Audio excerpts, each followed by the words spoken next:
How did you both get involved in the rediscovery of Stephen and Harriet Meyer's legacy? The actual beginning takes us back to the late 1990s. I was looking for documented accounts of Underground Railroad activists, local people that I could take into my fifth grade classroom, which was composed of very tangible 10-year-old thinkers who were quite convinced the Underground Railroad had something to do with above-ground trains or subways. I was writing for a community newspaper called the South End Scene, which was an inner city paper. And I'd been doing a series of articles on local Black history. And so we thought, oh, this would be a good project for us. She'd have more to take to her classroom, I'd have more to write about in these articles.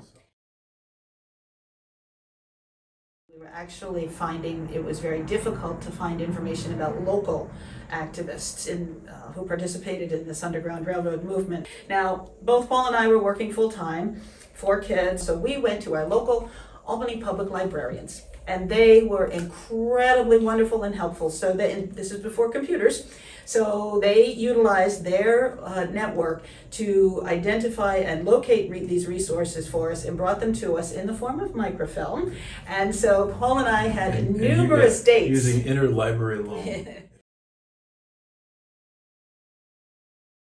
It was like a treasure trove opening up in our presence, because it was in the midst of these preserved documents that we were meeting people who had been written out of this history, out of this story. We were meeting local people. We were reading accounts of their Underground Railroad activism that were dramatically different than what we have come to call the standard retelling. Those were the first steps that brought us to meeting Stephen and Harriet.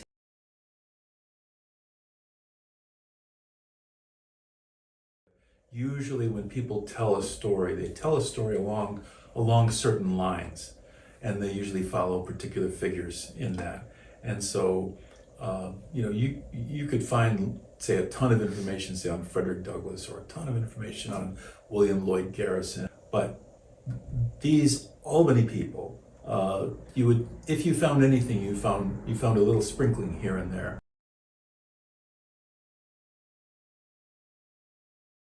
One of the first things people might do is say, well, I know a house somewhere, that has an anomaly in it, and therefore that anomaly must have some connection with the Underground Railroad.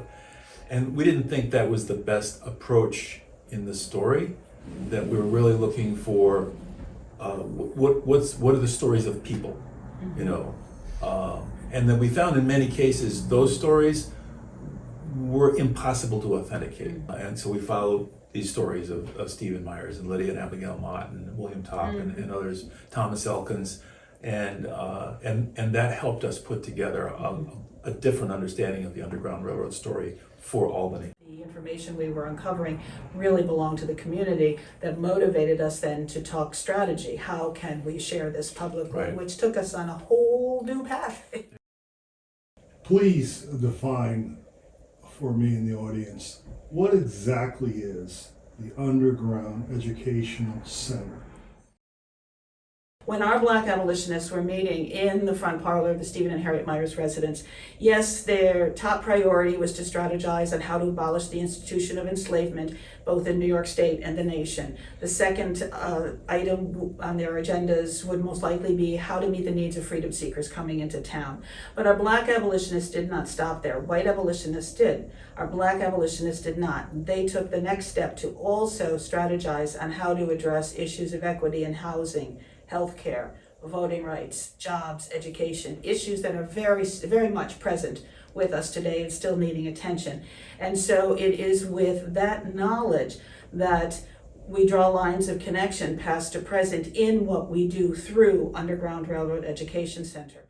The focus is somewhat New York State, but we inevitably get people from all over the country. What is your vision of the Interpretive Center, and how does this support the residents?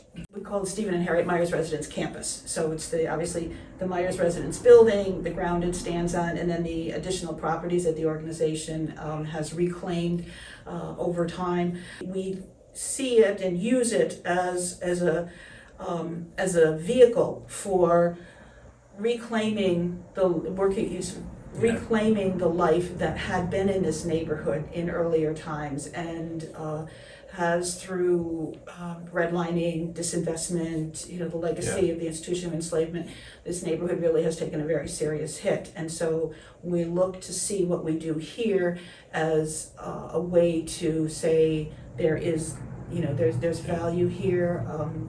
What can we do to use what we have to contribute to the uplifting of a community? We have several lots, maybe like 8 lots here, 7 lots. So we have the lot that Thomas Elkins lived on. We have the lot that Abram Johnson lived on. We have a couple of other lots that are connected with them. But in terms of, we've used those lots in connection with our summer program, in connection with our 4th of July program, for receptions. Neighborhood kids play on the lots. But we'd like to move beyond, that use for them, and that's where we think the Interpretive Center would go well in that space. The Interpretive Center as well for us is a way to extend what we have been doing with the Stephen and Harriet Myers Residence building and properties in a very tangible way. And there are things that we have dreamed about doing over the years that we just don't have the space to do, or simply cannot be conducted within a historic building. Right. So the Interpretive Center will allow us the freedom to expand those options, that we will then be able to reach more people and share with them this incredibly empowering story. One thing that we've also talked about having the children's room, and that's, to me, is very, very exciting, because we really have a difficult time accommodating children below 4th grade level in the Stephen and Harriet Myers residence and the outside space as it's currently configured. So having a children's space means that we can be appropriate and engaging with families and their small children. Having the use of audiovisual technology, both to create, having a space where that can be created and a space where that can be shown and viewed and commented on and so on. Maintain memberships in Ancestry.com and other such research tools that would become then available for our neighbors to use. Yeah. So there's that sort of thing too. So the sky's the limit.